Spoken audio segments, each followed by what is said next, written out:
क्या विष्णु जी के 10वें अवतार कल्कि का जन्म ऑलरेडी हो चुका है? क्या ये दुनिया सच में 2025 में खत्म होने वाली है? क्या होने वाला है 2025 के बाद? आइए जानते हैं।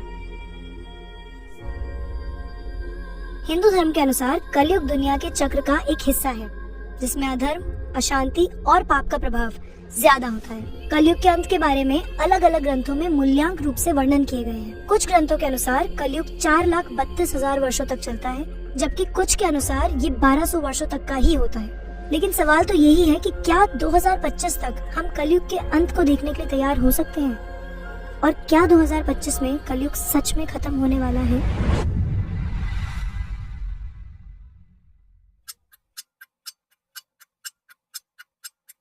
ब्रह्म वैवर्ता पुराण में भगवान कृष्ण ने कहा था कि कलयुग के अंत में 5000 वर्ष बाद एक सोने का युग प्रारंभ होगा।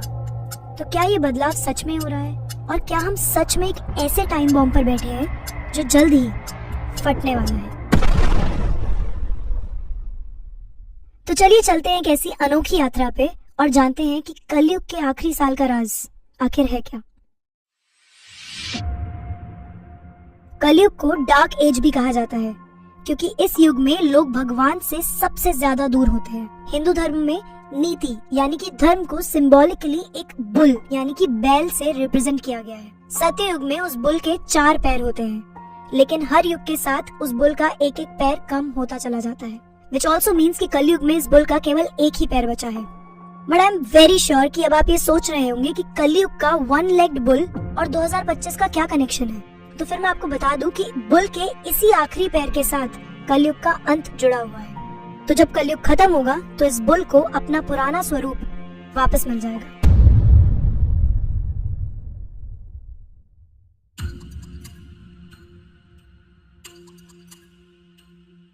अब अगर हमें कलयुग के अंत को समझना है तो उससे पहले हमें उसकी टाइमलाइन को जानना पड़ेगा। महाभारत में हनुमान जी ने पांडव भीम को युग साइकिल की एक रोचक कहानी सुनाई थी।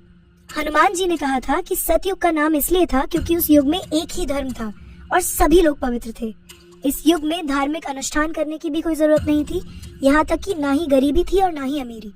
सब कुछ मन की शक्ति से प्राप्त हो जाता था। सतयुग में ना तो कोई बीमारी थी, ना ही नफरत, अहंकार, कोई बुरा विचार, कोई दुख और कोई भय भी नहीं था। फिर आया त्रेता युग। त्रेता युग में प्रारंभ हुआ यज्ञ का और दुनिया की आत्मा लाल रंग में रंगने लगी। नीति का 1/4 हिस्सा भी कम हो गया, मतलब कि अब सिर्फ 3 पैर बचे थे। मानवता ने सत्य को खोजने की कोशिश करी और धार्मिक अनुष्ठान शुरू करे।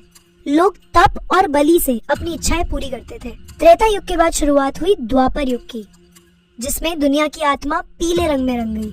नीति का आधा 1/4 हिस्सा कम हो चुका था। द्वापर युग में वेदों को 4 अंशों में विभाजित किया गया। कुछ लोग 4 वेदों को जानते थे तो कुछ लोगों को उनका ज्ञान कम था। लोगों की मन की शक्ति कम हुई, सत्य की कमी हुई और इच्छाएं, बीमारियां और आपदाएं आने लगी। पर अभी भी आप सोच रहे होंगे कि युग साइकिल की इस टाइमलाइन का कलयुग के साथ क्या कनेक्शन है। कलयुग उन सभी युगों का अंत है जिनमें धर्म का 1/4 हिस्सा बचा है। और हनुमान जी के वर्णन से हम समझ सकते हैं कि कलयुग में नीति का एक पैर अभी भी बचा हुआ है, जो कि गोल्डन एज यानी कि सोने के युग के आरंभ के साथ फिर से पूरा होगा। इस फैसिनेटिंग टाइमलाइन से हमें ये तो समझ में आ गया है कि अगर हर युग अपने अपने धर्मों और गुणों के साथ चलता है तो कलयुग के अंत में एक नया युग, सतयुग, जरूर आरंभ होता है।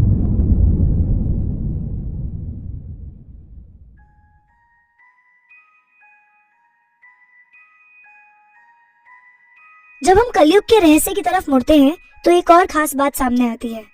कलयुग के प्रारंभ और अंत की तिथियां यानी कि डेट्स।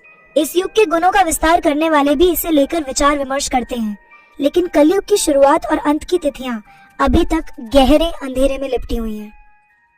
कलयुग के प्रारंभ की डेट पॉपुलरली 3102 BC मानी जाती है, महाभारत के महासंग्राम के लगभग 35 साल बाद।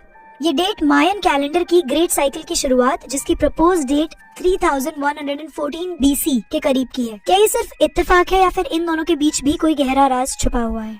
इसके अलावा माना यह भी जाता है कि आर्यभट्ट ने कलयुग की शुरुआत की डेट सूर्य सिद्धांत नामक संस्कृत एस्ट्रोनॉमिकल ट्रीटीज के आधार पर निकाली थी। इसके अनुसार कलयुग की स्टार्टिंग में mercury, Venus, Mars, Jupiter and Saturn, ये 5 प्लैनेट्स एरीज राशि के 0 डिग्रीज में एक साथ एकत्रित हो गए थे। आर्यभट्ट ने इसी आधार पर 17 और 18 फरवरी 3102 BC को कलयुग का प्रारंभ तिथि के रूप में निर्धारित कर दिया था। लेकिन क्या आर्यभट्ट के कैलकुलेशंस गलत थे? आज के मॉडर्न साइमुलेशंस और रिचर्ड थॉमसन की रिसर्च से प्रूव होता है कि 17 और 18 फरवरी 3102 बीसी को 5 प्लैनेट्स एक साथ 0 डिग्रीज एरीज में नहीं थे। ये प्लैनेट्स एरीज, पाइसेस और एक्वेरियस राशि में स्कैटर्ड थे और एक दूसरे के साथ कंजक्शन में नहीं थे। इसका मतलब है कि आर्यभट्ट के द्वारा निर्धारित एरीज के 0 डिग्री पर ग्रहों का एकत्रित हो जाना 3102 बीसी में असल में हुआ ही नहीं था।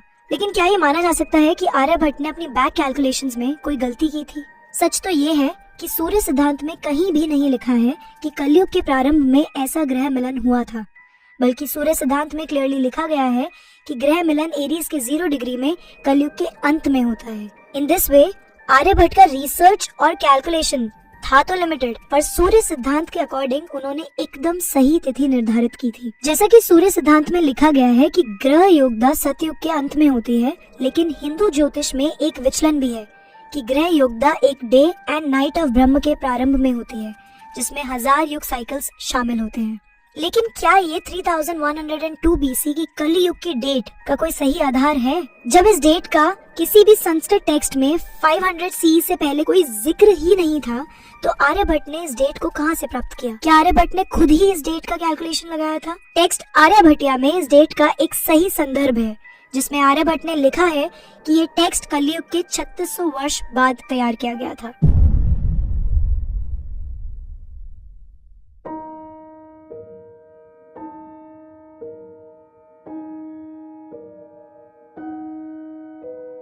जैसे ही श्री युक्तेश्वर ने बताया, कई संस्कृत ग्रंथों में युग साइकिल की 12,000 साल की अवधि को आर्टिफिशियल तरीके से बढ़ा दिया गया था और उसे 43,20,000 साल का एक एबनॉर्मली हाई वैल्यू फिगर बना दिया गया था, जिसमें 360 एक मल्टीप्लिकेशन फैक्टर के रूप में इस्तेमाल किया गया था, जो कि ह्यूमन ईयर्स को डिवाइन ईयर्स के रूप में रिप्रेजेंट करता है। परंतु कुछ ग्रंथों के अनुसार, जैसे कि महाभारत और मनुस्मृति, युग साइकिल की असली अवधि को 12,000 साल के रूप में ही माना जाता है। युक्तेश्वर जी ने अपनी किताब द होली साइंस 1894 में ये भी साफ किया था कि पूरा युग साइकिल 24,000 ईयर्स का होता है, जिसमें एक असेंडिंग साइकिल 12,000 साल का होता है, जिसमें सद्गुणता धीरे धीरे बढ़ता है, और एक डिसेंडिंग साइकिल दूसरे 12,000 साल का होता है, जिसमें सद्गुणता धीरे धीरे घटता है। इसीलिए जब हम सतयुग से कलयुग के 12,000 साल के डिसेंडिंग साइकिल को पूरा करते हैं, तब ये सीक्वेंस अपने आप को रिवर्स करता है और कलयुग से सतयुग के 12,000 साल के असेंडिंग साइकिल का आरंभ होता है। तो अगर हम संस्कृत ग्रंथों के हिसाब से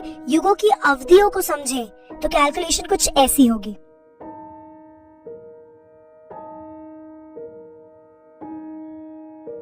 दुनिया के अलग अलग हिस्सों में युग साइकिल की ड्यूरेशन के बारे में अलग अलग जानकारी दी गई है, पर यहाँ पे एक चीज कॉमन देखी जाती है कि हर युग साइकिल की ड्यूरेशन ऑलमोस्ट इक्वल होती है। अकॉर्डिंग टू ज़ोरास्ट्रियन रिलीजन, दुनिया 12,000 वर्ष तक रहती है, जिसको 4 बराबर युगों में बांटा गया है, जिसमें हर युग की ड्यूरेशन 3000 वर्ष होती है।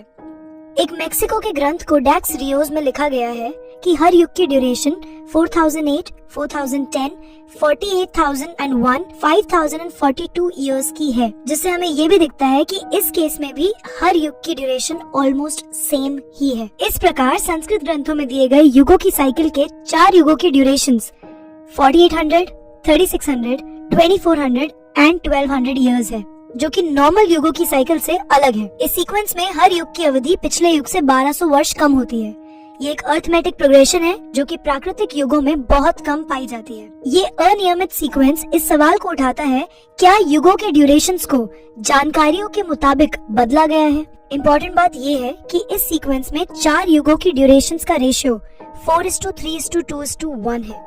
युग साइकिल की ये टाइमलाइन गोल्डन एज की शुरुआत को 12,676 बीसी में ले जाती है, यानी कि आज की डेट से 14,500 साल पहले, जब महासप्तऋषि श्रवण नक्षत्र में थे। महाभारत में भी कहा गया है कि प्राचीन परंपरा में श्रवण नक्षत्र को नक्षत्र चक्र में सबसे पहला स्थान दिया गया था।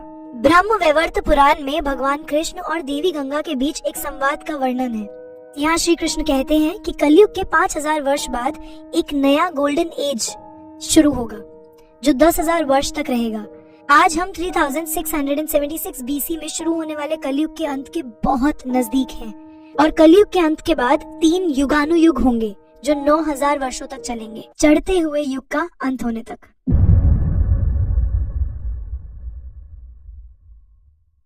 युग साइकिल डॉक्ट्राइन के अनुसार युगों के बीच संधि निमित्त काल हमेशा सृष्टि का प्रलय यानी डिसोल्यूशन के साथ जुड़ा हुआ होता है, जिसमें सारी संस्कृतियां खत्म हो जाती हैं और सीरियस नेचुरल डिजास्टर्स आते हैं। नए युग में प्रकट होने वाली नई संस्कृति को उस प्रलय से बचाने वाले कुछ सुरक्षित लोगों का नेतृत्व होता है, जो पिछले युग की तकनीक और आध्यात्मिक ज्ञान को साथ लेकर आते हैं। पिछले 2700 सालों से हम चढ़ने वाले कलयुग में विकास कर रहे हैं और ये युग 2025 में खत्म होने वाला है। युग का अंत अगर आएगा तो साथ में आपदाएं और सभ्यता की बर्बादी जरूर लेकर आएगा। 2025 आने वाला है, क्या ये कलयुग का अंत लेकर आएगा? क्या सारी दुनिया एक विशाल परिवर्तन के लिए तैयार है? क्या हमें तैयार होना चाहिए प्रलय से जुड़ी सभी चुनौतियों का सामना करने के लिए? क्या हमारी सभ्यता को कुछ नए दिन दिखने वाले हैं? इस युगांत का अंजाम क्या होगा? ये सभी प्रश्न हमें परेशान कर देने वाले हैं। ये कलयुग की दास्तां अभी भी कुछ रहस्य और प्रश्नों से घिरी हुई है, लेकिन अगर बात करें प्राचीन ग्रंथ भविष्य मालिका की, तो उसके हिसाब से कलयुग 2025 में खत्म होने वाला है। तो आपको क्या लगता है, क्या सच में 2025 में कलयुग खत्म हो जाएगा, या फिर ये भी 2012 में दुनिया खत्म होने वाली और कयामत आने वाली बातों के जैसे आया गया हो जाएगा? तो इस वीडियो में आपको काफी सारी नई चीजें तो जानने को मिली ही होंगी, पर उसके साथ काफी सारे सवाल भी होंगे आपके दिमाग में जो आपको बहुत परेशान कर